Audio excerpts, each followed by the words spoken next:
قطر ته د حکومتي پلاوي د سفر ځنډېدو راز افشا شو. دا چې ولې ځنډېدلې دي په همدې ویډیو کې ټول معلومات را سره وګورئ. ټاکل شوی وه چې د پنجشنبې په ورځ د افغان حکومت مذاکراتي پلاوي قطر ته سفر وکړي، خو دغه سفر وځنډېده. د راپورونو له مخې ټاکل شوی وه دغه سفر نن د جمعې په ورځ وشي، خو د یو شمېر تخنیکي دلایلو له وجې سفر ځنډېدلی دی.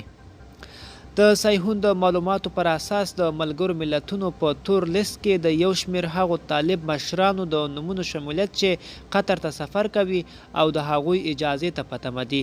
په پاکستان کې د طالبانو د سیاسي دفتر د مشر ملا برادر پاتې کېدل او قطر ته د ملګرو ملتونو په منځګړیتوب د 7 تنو هغه طالب جنګیالیو انتقال چې د مهال حکومت سره دي.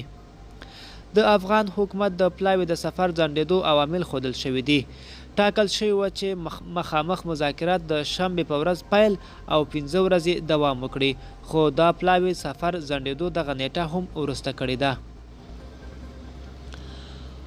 د ننګرهار په مومندرۍ ولسوالۍ کې د افغان او پاکستاني ځواکونو ولې جګړه رامنځته شوې ده، حقیقت په همدې ویډیو کې را سره وګورئ.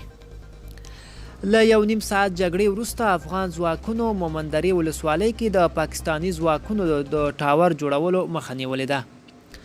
تېره ورځ افغان او پاکستاني ځواکونو د ډیورند کرښې په اوږدو کې د ننګرهار مومندرۍ ولسوالۍ کې سره 1.5 ساعت خطه کړې ده. د ننګرهار د والي ویان عطاالله خوږیاړي رسنیو ته ویلي دي چې نښته هغه مهال پیل شوه چې پاکستاني ځواکونو مومندرۍ ولسوالۍ کې د پوځي ټاور د جوړېدو هڅه کوله. د خوږیاړي په وینا چې افغان ځواکونو د ټاور د جوړېدو مخه نیولې ده، جګړې تېره شپه 8:30 بجې پای ته رسېدلې ده.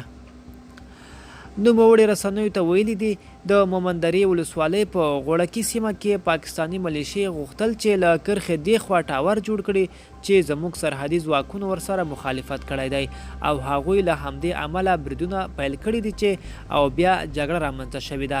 ننګرهار والي موضوع له نږدې څاري او سرحدي ځواکونو له لوړ مورال سره بشپړ تجهیزات او اکمال دي. نښته کې یو افغان پولیس ساتي سرتیری وژل شوی او 3 نور پکې ټپیان شوي دي. د پاکستان ملیشیا د تلفاتو په اړه معلومات نه دي ورکړل شوي.